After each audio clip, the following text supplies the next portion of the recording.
안녕하세요 여러분. 8월 30일 월요일 매일 기도회를 시작하기로 하겠습니다. 우리 다 같이 사도신경으로 신앙을 고백합니다. 전능하사 천지를 만드신 하나님 아버지를 내가 믿사오며 그 외아들 우리 주 예수 그리스도를 믿사오니 이는 성령으로 잉태하사 동정녀 마리아에게 나시고 본디오 빌라도에게 고난을 받으사 십자가에 못 박혀 죽으시고 장사한 지 사흘 만에 죽은 자 가운데서 다시 살아나시며 하늘에 오르사 전능하신 하나님 우편에 앉아 계시다가 저리로서 산자와 죽은 자를 심판하러 오시리라. 성령을 믿사오며 거룩한 공예와 성도가 서로 교통하는 것과 죄를 사하여 주시는 것과 몸이 다시 사는 것과 영원히 사는 것을 믿사옵나이다. 아멘. 오늘 하나님께서 저희들에게 주시는 말씀은 시편 말씀을 보시겠습니다. 시편 146편 3절에서 5절 말씀입니다. 시편 146편 3절, 4절, 5절 말씀입니다. 우리 907쪽에 말씀이 기록되어 있습니다. 제가 봉독해 드리겠습니다. 146편 3절, 4절, 5절입니다. 귀인들을 의지하지 말며 도울 힘이 없는 인생도 의지하지 말지니 그의 호흡이 끊어지면 흙으로 돌아와서 그날에 그의 생각이 소멸하리로다. 야곱의 하나님을 자기의 도움으로 삼으며 여호와 자기 하나님에게 자기의 소망을 두는 자는 복이 있도다. 아멘.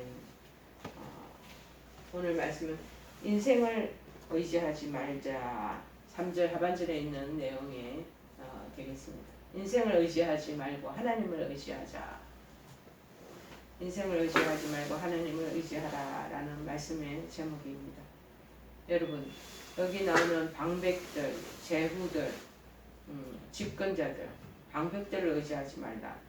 어찌 보면은 좋은 의미에서 남을 지도하는 사람, 지도할 수 있는 사람, 그렇지 않으면 남의 힘을 빼앗아 자기 하는 내 자리로 차지하는 사람들도 다 포함될 수 있을 것입니다.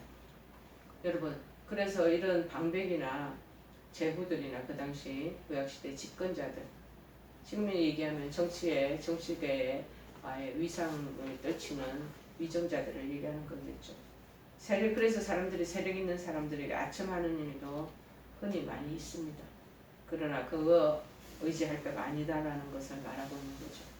나보다 나은 것 같아서 그를 의존하여 어떤 덕을 보려고 하다가는 상심하는 일이 우리 인생사회에 비일비재합니다. 어떤 세력이 나를 위해 무슨 일을 해주지 않는다는 것을 우리가 먼저 머릿속에 가지고 입력하고 있어야 되겠습니다. 그래서 시편 118편의 9절에도 말하시기를 여호와께 피하는 것이 방백들을 신뢰함보다 낫도다 라고 하고 있습니다. 어떤 세력이나 어떤 권력을 의지해도 결과는 똑같다 라고 성경은 하나님 말씀 속에서 우리에게 가르침을 주시고 있는 거죠. 다윗이 천하장사 골리앗을 이기면서도 똑같은 그 내용의 말씀이 문맥 속에 우리가 나타나는 것을 볼 수 있습니다. 사무엘상 17장 47절에 말하죠. 여호와의 구원하심이 칼과 창에 있지 아니함을 무리로 알게 하리라. 그렇게 말씀하신 것을 우리가 기억합니다. 사무엘상 44장 6절 7절에도 말하죠. 나는 내 활을 의지하지 아니할 것이라. 내 칼도 나를 구원치 못하리로다. 오직 주께서 우리 대적에게서 구원하시고 우리를 미워하는 자로 수치를 당케 하셨나이다. 그렇게 기록해 놓고 있습니다. 그 외에 또 시편 33편 16절에도 우리가 찾아보면은요. 많은 군대로 구원 얻은 왕이 없으며 용사가 힘이 크도 스스로 구하지 못하는도다. 호세아서 1장 7절에도 동일한 그 이해가 있습니다. 활과 칼이나 전쟁이나 말과 마병으로 구원하지 아니하리로다. 자, 스가랴서 4장 6절에 또 기록한 것을 보면은 만군의 여호와께서 말씀하시되 이는 힘으로 되지 아니하며 능으로 되지 아니하고 오직 나의 신으로 되느니라. 자, 무엇을 얘기합니까? 방백이나 우리가 보기에는 그럴싸한 그런 우리를 도울 수 있는 힘이, 권력이, 그런 물질이 우리를 그렇게 이끌고 돕는다고 생각하지만 전혀 아니라고 성경의 곳곳에 지금 계속 얘기하고 있지 않겠습니까? 자, 그렇다면은 이방 나라가 여호와께서 이스라엘의 적군을 치셨다 함을 듣고 하나님을 두려워하는 고로, 무엇보다도 오늘날까지 여호와께서 대신 선민을 위해서 우리를 위해서 싸워 주신다는 것을 또 얘기한 구절도 느헤미야서 4장 20절에도 이렇게 적혀 있습니다. 너희가 물은 어디서든지 나팔 소리를 듣거든 그리로 모여서 우리에게로 나오라. 우리 하나님이 우리를 위하여 싸우시리라. 성경 곳곳에 처처에 이 하나님이 우리의 대변자가 되시고 도움이 되시고 우리가 마침내 의지해야 될 바로 권력이 되시고 힘이 되신다는 것을 말하고 있지 않겠습니까? 그래서 4절에 도울 입이 없는 인생을 의지하지 말라. 호흡이 끊어지면 흙으로 돌아가서 당일에 그 도모가 다 소멸된다. 자, 차라리 우리가 하나님을 의지하고 용감히 행하는 것이, 그것이 바로 우리에게 주시는 지혜가 된다라는 것입니다. 사람의 삶이라는 것은요, 야고보서 4장 14절에 언급한 것처럼 우리는 잠깐 보이다가 없어지는 안개와 같다라고 이렇게 말을 해요. 이런 안개 같은 존재일 수밖에 없는 인간을 의지하는 것은 어리석은 일이라는 것이죠. 자, 그래서 인생을 의지하지 말라. 자, 이사야서도 거의 비슷한 내용의 글귀가 말씀 구절이 있습니다. 너희는 인생을 의지하지 말라. 그의 호흡은 코에 있나니 수에 칠 가치가 어디 있느냐. 그 호흡이 끝나면 다 끝난다는 것을 말하고 있는 거죠. 그래서 우리가 줄을 잘 써야 된다. 여호와의 그 편에 서서 그 줄을 잘 서서 나가는 것을 우리에게 계속적으로 말씀하고 있는 것입니다. 여러분, 권력도 물질 절대 의지할 것이 못 된다는 것입니다. 오직 여호와만 의지하라고 얘기를 합니다. 교회 사역을 하는 사람 중에 많은 사람들 우리가 만납니다. 걸핏하면 나 지금 봉사이고 못하겠다 라고 말하는 사람들이 많이 있습니다. 특별히 성가대 지휘를 맡아 하는 사람도 지휘도 못하겠다. 나 이거 반주도 못하겠다. 교사도 못하겠다.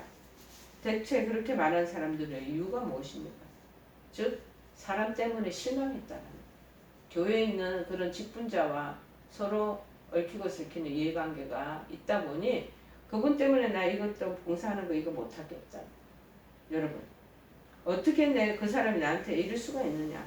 실망했다라고. 목사님이 나한테 어떻게 또 그렇게 할 수가 있느냐? 자, 그러면 그 사람이 이제껏 의지한 것은 한마디로 사람에 대한 기대, 그것 때문에 봉사하고 헌신했다는 말이 아니겠습니까? 그러면 유치부에, 유아부에, 초등부에 교사하는 역할도 마찬가지입니다. 제가 교육전도사로 오랜전에 있을 때도 마찬가지로 제가 한 40여 분의 그 교사 선생님들을 모시고 같이 유초등부, 중등부, 유초등부 사역을 해왔는데 꿋꿋하게 정말 묵묵히 하나님을 바라보면서 헌신하는 교사들이 있는 반면에 이런저런 핑계로 교사직을 그냥 헌신짝처럼 내려놓고 가는 사람들도 참 많이 만나게 됩니다. 자, 그런데 이 사람들이 이렇게 말합니다. 내가 이 사람과 교제하면 이 사람으로부터 내 이 정도의 애정은 받을 줄 알았다. 그런데 그게 아니다라는 거예요. 내가 목사님이 교회에서 목사님을 보고 헌신하면 목사님이 나한테 사랑과 관심과 그런 아령들, 여러 가지 그런 많은 사랑을 줄 것이다 생각했는데 그게 아니라는 거죠. 내가 이 사람을 의지하면 이 사람도 나에게 이 정도의 신뢰를 줄 수 있지 않겠냐 해서 그 부서에 들어갔는데 그게 없더라는 거예요. 내가 이 정도 하면 어느 정도 칭찬과 격려가 있을 줄 알았다는 거죠. 다 그게 없다, 진짜 없다 라고 하면서 속상해하면서 시험에 들어서 그렇게 그 고위 헌신해왔던 그런 보직이나 직책들을 어이없이 내려놓는 사람들도 있습니다. 제가 이제 소속되어 있는 그 교회에도 마찬가지로 어느 장로님 되신 지 몇 년 되지도 않으셨어. 뭐 때문인지 헌신하고 그렇게 봉사하다가 그냥 헌신짝처럼 이 장로 직분을 내려놓는, 그래서 평신도로 돌아가겠다 그렇게 했던 그분의 얘기도 떠오르게 됩니다. 여러분, 사람을 의지하면 늘 이렇게 된다는 것이죠. 이 땅을 살아가면서 여러분 믿음이 깊어진다. 내가 하나님 앞에서 믿음의 사람이 된다는 것이 무엇이겠습니까? 여러분 사람에 대한 기대를 다 없애야 됩니다. 오직 하나님만 붙드는 인생으로 만드는 것이 하나님의 뜻이고 하나님이 기뻐하시는 일이라는 것입니다. 하나님만 바라보도록 하게끔 하나님께서 계속 우리를 그렇게 이끌어 가신다는 것입니다. 성도는 어쩌면은요 홀로 걸어가야 되는 그런 순례자의 그런 길을 걸어가야 될 수밖에 없습니다. 고독합니다 때때로. 그런데 고독은 성도가 성도로 살아가기 위해서 지불해야 할 한 가지 대가인 것 같습니다. 이 고독과 외로움이 고통을 주는 이유는 바로 우리의 본성 때문입니다. 하나님께서는 우리가 서로 어울려 살도록 우리를 지으신 것입니다. 사람들과 함께 어울리고 싶은 욕구는 지극히 자연스럽고 정당한 것입니다. 그리스도인이 외로운 이유는 경건하지 못한 세상에서 하나님과 동행하기 때문에 그런 것 아니겠습니까? 그런데 그분과 동행하려는 사람은 종종 거듭나지 못한 세상 사람들과의 교류뿐만 아니라 선한 그리스도인들까지의 그 교제도 때때로는 포기하는 때도 있어야 한다는 것입니다. 하나님께서 주신 그 본능 때문에 자신과 동일한 사람들과 어울리기를 갈망합니다. 다시 말해서 그 사람들은 자신의 동경과 열망을 알아주기를 원하고요. 그리스도의 그래서 사랑에 푹 빠지는 것도 이해해 줄 사람들과 어울리기를 갈망하고 있습니다.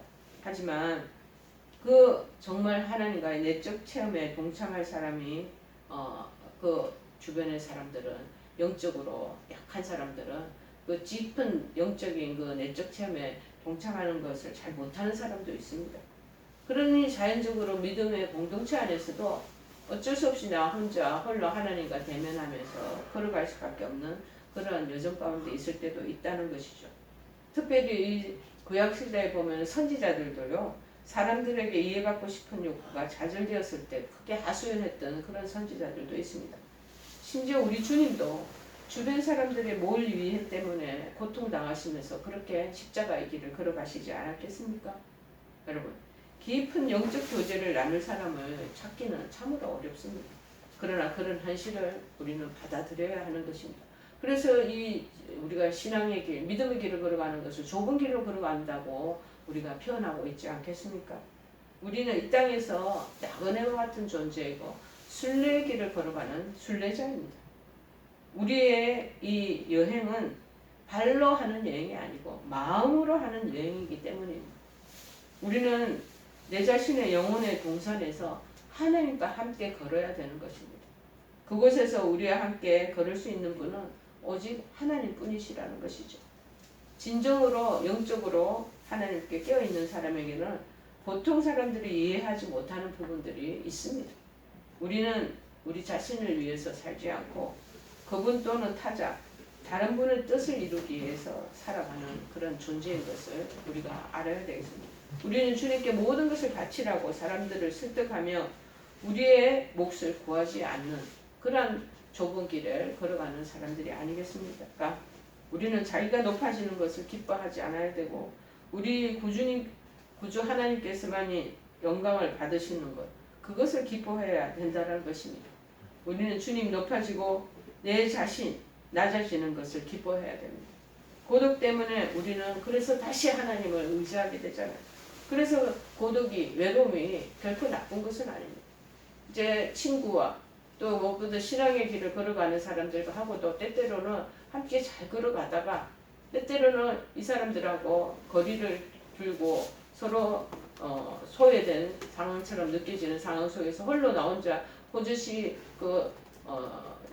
하나님을 의뢰하면서 산길을 걸어가야 되는 것처럼 그럴 때가 있다는 것.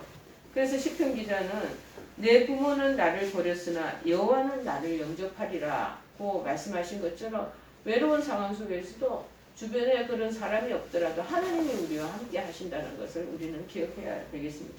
사람들에게서 교제의 대상을 찾기 힘들다고 느끼면 다른 사람을 해서 또 다른 이웃과 지인과 또 믿음의 사람들을 자꾸 찾으려고 집착하는 사람들이 있는데 그러지 마시고 하나님께 고개를 돌려 하나님을 찾으려고 노력을 해야 되는 겁니다. 우리에게는 이런 내적 고독을 통해서 군중 속에서는 배울 수 없었던 것을 배우게 되는 것이 있다라는 것입니다. 다시 말해서 그리스도께서 모든 것이시다. 우리의 모든 삶의 인생의 전부이시다라는 것을 배우게 되는 또 계기가 되는 것이죠. 또한 우리가 그분 안에서 인생의 최고 선을 얻도록 하기 위해 그분이 우리에게 지혜와 의와 거룩함과 구속함이 되셨다는 것을 배우게 된다고 A.W. 토저라는 분은 철저한 십자가 정신을 얘기하면서 우리에게 권면하고 있습니다.